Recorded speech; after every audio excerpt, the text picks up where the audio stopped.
สบายดีพี่น้องปองปายสุขุสุคนเมื่อนี้มาพบพ่อกับบ่าวคอนคนบ้านนอกอีกแล้วเมื่อนี้บ่าวคอนมาปลูกต้นกล้วยตามคำสัญญาว่าปีสุดนั่นว่าสิมาปลูกต้นกล้วยเรียนเตรียมตามพายพี่น้องมาฮอดเดี๋ยวนี้กำลังสิปลูกนะพี่น้องในปลูกต้นคาเนี่ยปลูกต้นกล้วยเนี่ยพี่น้องเอ้ยนี่นะพยายามเห็ดทีละเล็กทีละน้อยพี่น้องเอ้ยปลูกไว้เพื่อได้กินหมากนี่แล้วปลูกเรียนอับสาบอยู่พี่น้องเอ้ยเนี่ย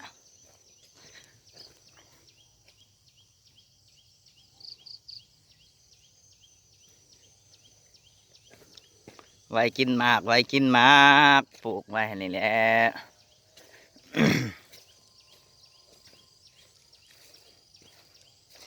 ยังบ่ทันทมมันเถื่อเนาะหากเอาขุดคุมบานนี้เอาต้นกล้วยมาวางมื้อนี้แล้วว่าสิปลูกมื้อนี้นี่แล้วอยู่ภายคือเก่าพี่น้องอยู่แคมป์ภายนี่นะ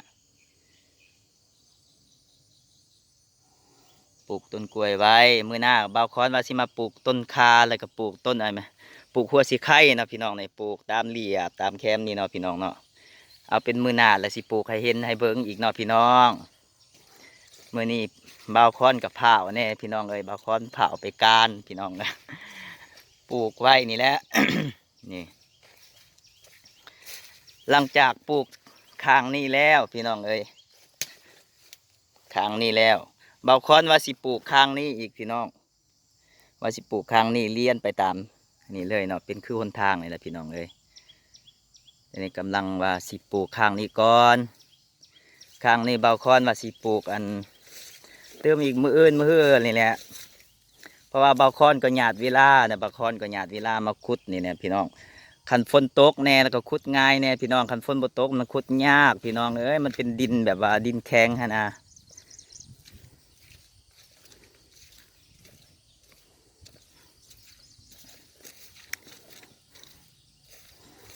เบาคอนว่าสิปลูกตามแคมนี่เนี่ยตามแคมนี่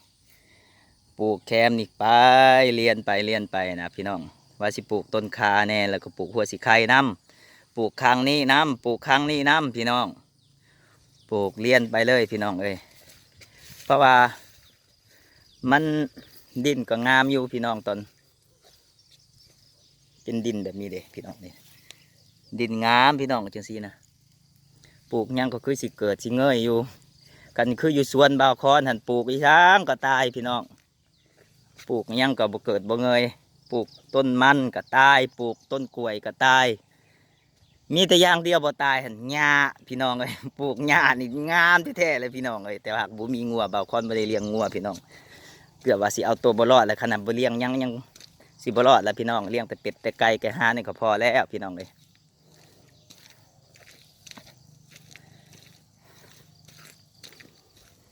เอาจกก่อน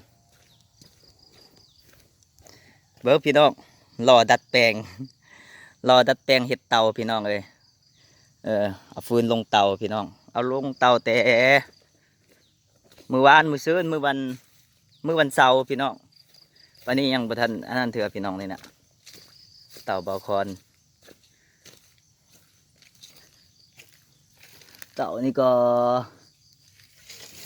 น้อยพี่น้องเลยตะเกานั่นได้แต่เบื้องน้ำถ่วมหมดแล้วพี่น้องฝนตกคืนนี่พี่น้องเลยจักมันจะเป็นจังได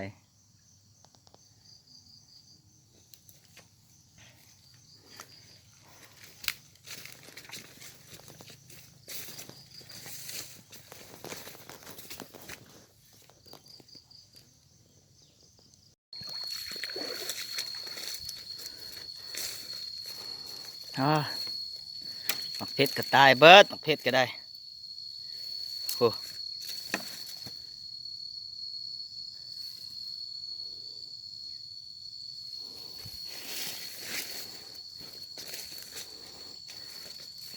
พี่น้องหลังจากปลูกแล้วพี่น้องปลูกเรียบร้อยเรียนกันอับสาบอยู่นี่แหละพี่น้องเอ้ยเนี่ย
พี่น้อง